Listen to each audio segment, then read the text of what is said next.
Bienvenue sur Étoiline Inès TV. Si vous êtes encore nouveau ou nouvelle sur notre chaîne, n'hésitez pas de vous abonner massivement, aimer nos vidéos, commenter et partager. Chez Étoiline Inès TV, c'est la qualité, la différence et la affaire ki bombanda nde likambo balobi ki bombanda ya Luna Mienzi na Baby Ladonja. Nani mokolo libala, nani mokolo mobali. Balobi internet eza ya koinda, eza vraiment ya kozika. Bafan ya Baby Ladonja baza ya kotomboka, bafan ya Luna Mienzi baza ya kotomboka. Sikoyo ebele ya batupe bazozela toyebisa bango to bayeba soki grâce luzolo azalaka mobali ya Baby Ladonja to ya Luna Mienzi. Eza totalement ya koinda la famille. Salut chers Bouchou, salut chers abonnés, salut surtout les amis de Étoiline Inès TV. J'espère que vous allez bien. Quant à moi, je suis bel et bien, super bien par la grâce de Dieu. Chers Bouchou, chers abonnés et chères connaissances, tomemeli bino lisusu makambo ya grâce luzolo na Luna Mienzi, grâce luzolo na Baby Ladonja.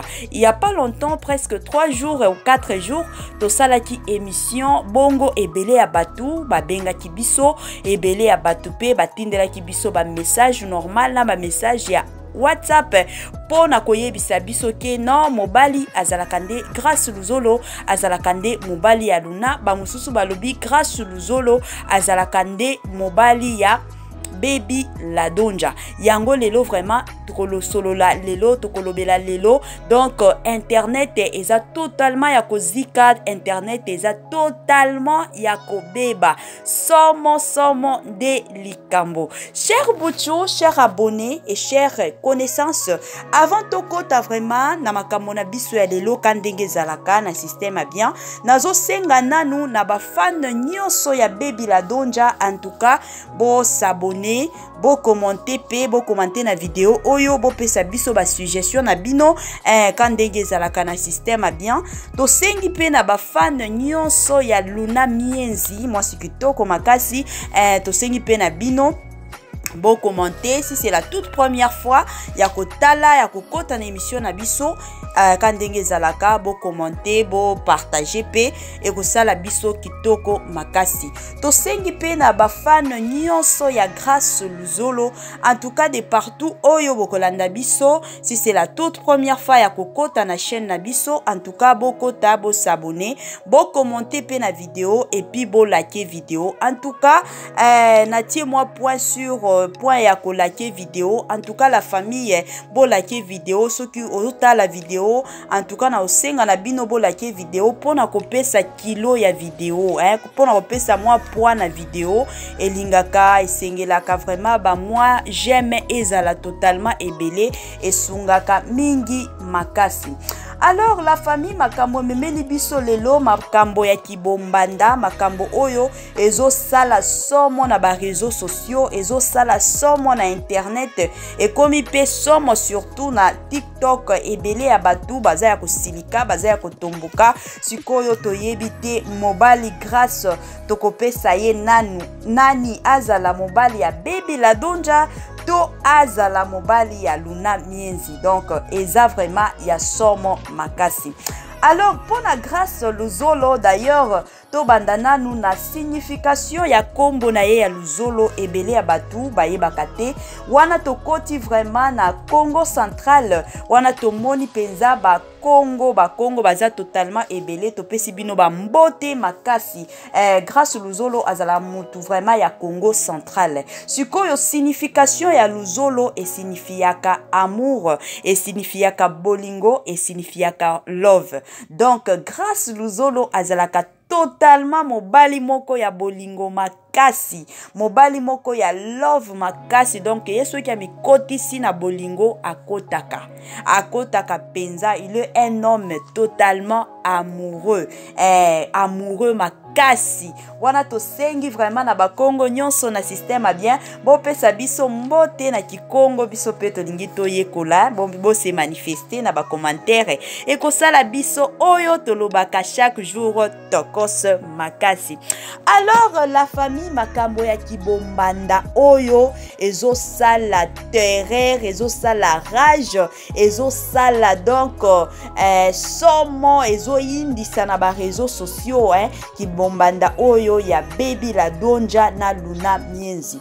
Tozwaki bapel na ba message epai ya ba fan ya Baby Ladonja baza totalement ya kosilika balobi bango pona bango grâce à Zalakande mobali ya Baby Ladonja babanda depuis 2017 de babanda bolingo na bango et puis na tawana kutu soki bazongi bien soki botali ba photo ya kalawana ya Grace Luzolo na Baby Ladonja Baby azalaki na nzoto ya mike makasi donc lelo Baby Ladonja aye kozwa vraiment santé aye kozwa pe kitoko makasi na maboko ya Grace Luzolo yango bango penza ba fan ya Baby Ladonja balobi jamais et jamais ye Luna koki jamais kozwa Grace Luzolo na côté na ye.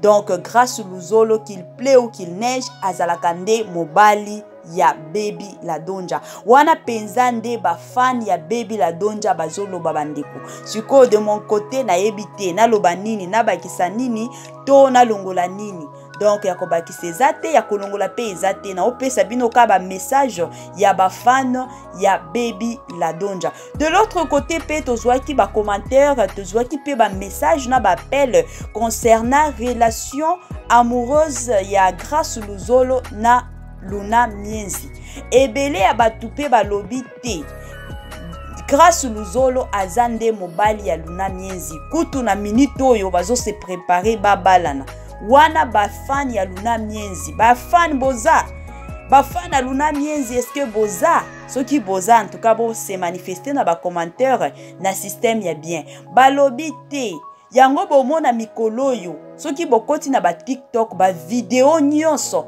ekomi kaka Grace Luzolo na Luna Mienzi ba photo nyonso ekomi kaka Grace Luzolo na Luna Mienzi pona kotala kote ya ba photo Grace Luzolo na Baby Ladonja bakangisa photo na bango ya suki ezalaki na 2023 depuis tokota na 2020 na 2022 plutôt depuis tokota na 2023 bandeko jusqu'à présent Grace Luzolo na Baby Ladonja nanu bazui photo ensemble te mais ce qui total Luna Mienzi na Grace Luzolo ba photo eza kidi donc ba photo eza totalement ebele yango ba fan ya Luna ba eko confirmer que te libala ezande ya Luna Mienzi parce que bolingo na bango ekomi na bango polele yango balobi ba fan pe ya Baby Ladonja bazoloba pe bolingo na bango yango ye moko kutu Baby Ladonja a proposé ki Grace Luzolo comme tolingani boye ngana yo toza ba star baza batu oyo surtout mwasi omona mibali bazolinga ye mobali pe omona basi bazolinga ye neti Grace Luzolo boy ba fan na ye sur 100% ba fan na ye 90% ezalaka nde basi tellement basi balela Grace Luzolo ko sakana te na kotala boye Grace Luzolo azala bogard c'est un homme qui se respecte aza mobali moko azala ba principe de vie peu asololaka bien il est mature azala na respect makasi yango vraiment ebele ya batu basepelaka na Grace Luzolo sikoyo la plupart ya ba fan na ye bazala nde basi yango bango moko Baby Ladonja proposaki Grace Luzolo ke to sala relation na biso ezala polele donc sur les réseaux sociaux mutu nyonso aye bango c'est ainsi que bomonaki na ba émission na bango Story Love donc ba émission wana nyonso ba bolingo na bango nyonso wana ba bando sala c'est pour que batu nyonso ba yeba comme ça batu batiko déranger bango siko mikolo yo bino moko bomoni bino moko bo comprendre. Donc moi carence moko boye, moi calme du côté ya Baby Ladonja na Grâce Luzolo. Moi silence moko boye ya muneneza. Siko de l'autre côté pete komona Grâce Luzolo na Luna Mienzi ba komi kaka nyonso ba photo. Soki to koti na année ya 2023 oyo ba photo o bazana bango mibale eza ebele. Soki to koti pe ba vidéo ezo bima baza Grâce Luzolo na Luna Mienzi eza nango ebele. Yango ba fan penza ya Luna ba eko confirmer que non baza mwasi na mobali. Wana ezanga te bandeko ngana lobi nanga eloko te. Donc na lobi eloko te na yeko pesa bino ka message ya ba fan mosusu bazoloba. Yango to yeko pesa ka message. Sikoyo wana nazo senga vraiment na ba fan nyonso ya Grâce Luzolo. Bozala mibali to bozala basi. En tout cas bokomela biso na ba commentaire libalo yo ebongi na nani. Grâce abala Baby Ladonja to abala Luna Mienzi. Wana etali bino kaka bandeko. Bino moko to sengi vraiment ba fan nyonso ya Grâce Luzolo bino moko en tout cas. Bo pesa biso ba réponse na ba commentaire. To yebiki ba commentaire wana ba fan ya Luna Mienzi ba kotanga ngo, ba fan pe ya Baby Ladonja Nathalie Ladonja surtout ba kotala ngo. Mais ce qui te cotipe en réalité ya kotala penza nani a mérité libala. En tout cas nazo pesa nanga ba critère bino moko boko pona nani il faut Grâce Luzolo a bala. Eza somme mission alelo. Bandeko soki to bandi nanu na Baby Ladonja. Baby Ladonja aza mwasi moko azalaka na respect makasi. Et puis aza mwasi moko alobara na ye pamba te. Donc mwasi moko a calme. Aza mwasi moko na kotala ye boye, na kosolola na ye, mwasi moko aza na soumission makasi. Parce que tout le monde a moni na batu mosusu soki peut-être aza star, aza na mwa ba vie na ye ayebi koluka, tout le monde a kangwa ta na vie normale soki mwasi penza ayebi koluka, aza na bambongo na ye, eza pe ya basi o bazala na soumission. Pe mais la plupart ya basi au mona bazaka mitu likolo. Mais na kotala na Baby Ladonja aza mwasi parmi basi oyo baza na sens wana babota maki na kisoumission na kati na bango. Et puis Baby Ladonja aza mwasi moko aza na motema penza ki mama. Aza vraiment na motema ki mama akozwa pe soin ya mobali kitoko makasi. Soki total na parcours ya Grâce Luzolo omoni kokufela mama ndenge akufela ki mama. Donc ti lelo e deranjaka ye mingi sikoyo ekozala bien na mwasi moko aza penza na motema tolobaka motema ki mama. Yeah, wana penza mwa ba critère kandenge zalaka ya Baby Ladonja. Donc aza mwasi moko aza na ba critère ebele, aza mwasi moko aza na kibomama, aza na respect, aza na mwa soumission, et puis aza mwasi moko pe asambela kazala kimbanguiste pona ba oyo ba yebaka te. Donc aza mutu na biso ya kimbanguiste wana topesi ba kimbanguiste bo bango nyonso ba mbote kandenge ezalaka surtout na système ya bien. De l'autre côté pe to mona Luna Mienzi. Luna Mienzi pe azala mwasi moko kitoko azala mwasi moko ya bakasa kasa tolobaka bakasa kasa. Donc une femme battante. Donc ce qui a za place il faut mutu nyonso a sentir penza wana nde Luna Mienzi. Luna Mienzi aza pe mwasi moko qui se respecte beaucoup, et puis aza mwasi moko ce qui amoni likambo ya mabe ya koloba na ye. Soki asepeli na likambo te akoloba wana penza nde Luna Mienzi. Et puis aza mwasi moko aza na ba principe de vie, aza pe na ba loi de vie. Wana penza nde ya Luna Mienzi na kotala ye bongo. Tala kaka Luna Mienzi aza mwana liboso ya famille na bango. La plupart ya bana liboso ya ba famille bazalaka basi bana moko ya ba logique ya ba loi. Donc bana moko ya ba principe makasi. Ezala bongo pona ko réussir bango faut que na bango malembe ezala bongo parce que azana kiyaya na kati na ye. Wana penza nde mwa comportement ya Luna Mienzi. Mais de l'autre côté pe ce qui total pe Grâce Luzolo. Grâce Luzolo c'est un homme qui se respecte beaucoup, et puis Grâce Luzolo aza mutu oyo aloba na penza te.